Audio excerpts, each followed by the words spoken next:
ഒരു കാലത്ത് മലയാള സിനിമയെ ഭരിച്ചിരുന്ന അല്ലെങ്കിൽ മലയാള സിനിമയിൽ അനിവാര്യമായിരുന്ന നടിയായിരുന്നു പാർവതി. പാർവതി എന്ന പാർവതി ജയറാം, ബാലചന്ദ്രമേനോൻ്റെ കണ്ടുപിടുത്തം. വിവാഹിതരെ ഇതിലെ ഇതിലെ എന്ന ചിത്രത്തിലൂടെയാണ് പാർവതി അഭിനയ രംഗത്തേക്ക് എത്തുന്നത്. പിന്നീട് അങ്ങോട്ട് മമ്മൂട്ടിയുടെയും മോഹൻലാലിൻ്റെയും ഒക്കെ നായികയായി മാറി പാർവതി. പാർവതി പാർവതി അഭിനയിക്കാത്ത ചിത്രങ്ങൾ തൊണ്ണൂറിൽ ചുരുക്കം. ഏത് സംവിധായകരുടെയും ചിത്രത്തിൽ ഏത് സംവിധായകരായാലും അവരുടെ ചിത്രത്തിൽ നിഷ്കളങ്കമായ സൗന്ദര്യത്തിൻ്റെ പ്രതീകമായി കണ്ടിരുന്നത് പാർവതിയായിരുന്നു. പാർവതിയുടെ വിടർന്ന കണ്ണുകളിൽ അഭിനയ പ്രപഞ്ചം തന്നെ അവർ ഒളിപ്പിച്ചു.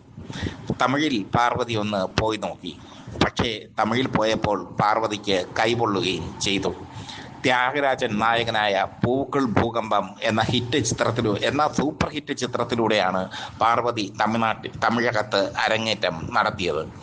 ചിത്രം ഭയങ്കര ഹിറ്റായെങ്കിലും പാർവതിക്ക് അത് തേച്ചാലും മാച്ചാലും തീരാത്ത കളങ്കമായി മാറി. മലയാളത്തിൽ ഉടുതുണി ഉരിയാതെ അല്ലെങ്കിൽ മൂടിപ്പൊതിഞ്ഞ് അഭിനയിച്ചിരുന്ന പാർവതിക്ക് തമിഴിലെത്തിയപ്പോൾ സെക്സി ആവേണ്ട ഗതികേട് വന്നു. അന്ന് ത്യാഗരാജൻ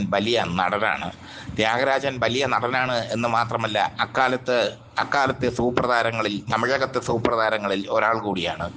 ത്യാഗരാജൻ്റെ സിനിമയിൽ അഭിനയിക്കാൻ മലയാളത്തിൽ നിന്ന് ഒരു നടി എത്തുക എന്ന് പറഞ്ഞു കഴിഞ്ഞാൽ തന്നെ ആ നടിക്കത് അഭിമാനമാണ്. പക്ഷേ പാർവതിയെ സംബന്ധിച്ചിടത്തോളം അത് തിക്താനുഭവമായി മാറി. സംവിധായകൻ പറയുന്ന രീതിയിൽ ഉടുതുണി ഉരിഞ്ഞ് സെക്സിയായി അഭിനയിക്കേണ്ട ഗതികേട് പാർവതിക്ക് വന്നു.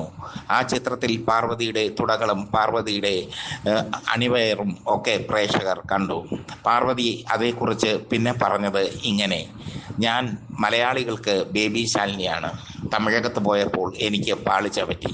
ഇനി അങ്ങനെ ഒരു പാളിച്ച പറ്റില്ല. ആ പാളിച്ച പറ്റാതെ തന്നെ പാർവതി മുന്നോട്ട് പോയി. ഒരു വടക്കൻ വീരഗാഥയിൽ ഉണ്ണിയാർച്ചയാകാൻ ഹരിഹരനും MDയും നിർദ്ദേശിച്ചതും തീരുമാനിച്ചതും പാർവതിയായിരുന്നു. പക്ഷേ ഉണ്ണിയാർച്ചയുടെ വസ്ത്രധാരണ രീതി പാർവതിക്ക് ഇഷ്ടമായില്ല. അവർ കടുത്ത ഭാഷയിൽ തന്നെ പറഞ്ഞു, തനിക്ക് ഈ റോള് വേണ്ട, സെക്സിയായി അഭിനയിക്കാൻ തനിക്ക് താല്പര്യമില്ല. ഇതാണ് പാർവതി അന്ന് പറഞ്ഞത്.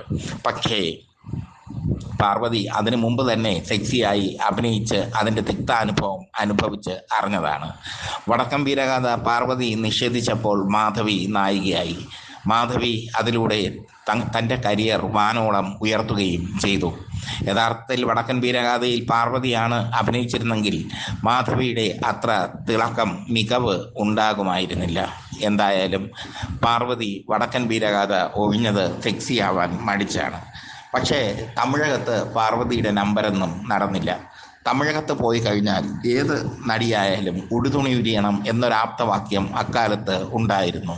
അത് ശോഭനയ്ക്കും പറ്റി. മലയാളത്തിൽ വളരെ പരിശുദ്ധമായ വേഷങ്ങൾ ചെയ്ത ശോഭന തമിഴിൽ ഭാഗ്യരാജിൻ്റെ മുമ്പിലും വിജയകാന്തിൻ്റെ മുമ്പിലും ഒക്കെ സെക്സിയായി അഭിനയിക്കുന്ന രംഗം കണ്ടു. തെലുങ്കിൽ ചിരഞ്ജീവിയുടെ ഓട്ടോ ജോണി എന്ന ചിത്രത്തിൽ വളരെ സെക്സിയായാണ് ശോഭന അഭിനയിച്ചത്. മലയാളം വിട്ട് കഴിഞ്ഞാൽ തമിഴകത്തും തെലുങ്കിലും പോയി സെക്സിയാവുക എന്നുള്ളത് ചില നടിമാരുടെ രീതിയാണ്. അവർ അതിൽ വിജയം കണ്ടിട്ടുമുണ്ട്. ഉദാഹരണത്തിന് നയൻതാരയും അസിനുമൊക്കെ.